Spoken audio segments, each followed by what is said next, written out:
నమస్తే welcome to KK news నేను శ్రీదేవి ఏపీలో కూటమి ప్రభుత్వం ఏర్పాటుకు చకచకా ఏర్పాట్లు జరుగుతున్నాయి ఈ నెల 12న చంద్రబాబు సీఎంగా ప్రమాణ స్వీకారం చేయనున్నారు అటు కేబినెట్ కూర్పు సైతం జరుగుతోంది ఆశావాహులు ఎవరికి వారే ప్రయత్నాల్లో ఉన్నారు ఇక మరోవైపు ఈ నెల 8న ప్రధాని మోదీ ప్రమాణ స్వీకారం చేయనున్నారు కార్యక్రమానికి చంద్రబాబుతో పాటు పవన్ హాజరు కానున్నారు సీఎంగా చంద్రబాబు ప్రమాణ స్వీకారానికి ప్రధాని మోదీతో పాటు ఎన్డీఏ భాగస్వామ్య పార్టీలు ముఖ్యమంత్రులు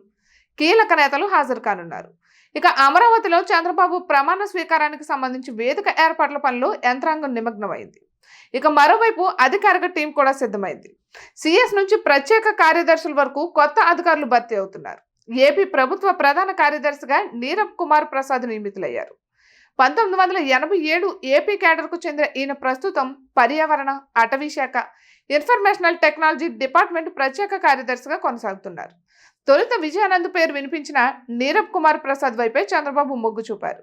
ఇక గురువారం నీరబ్ కుమార్ ప్రత్యేకంగా చంద్రబాబును కలిశారు శుక్రవారం నియామక ఉత్తర్వులు జారీ అయ్యాయి ఈ నెల 30న సిఎస్ జవహర్ రెడ్డి పదవీ విరమణ పొందనున్నారు ఇప్పటికే ఆయన సెలవులపై వెళ్లిన సంగతి తెలిసిందే ఈ నేపథ్యంలో కొత్త సిఎస్ నియమితులయ్యారు చంద్రబాబు ప్రమాణ స్వీకారం చేయనున్న నేపథ్యంలో సీఎంఓలో కూడా నియామకాలు జోరందుకున్నాయి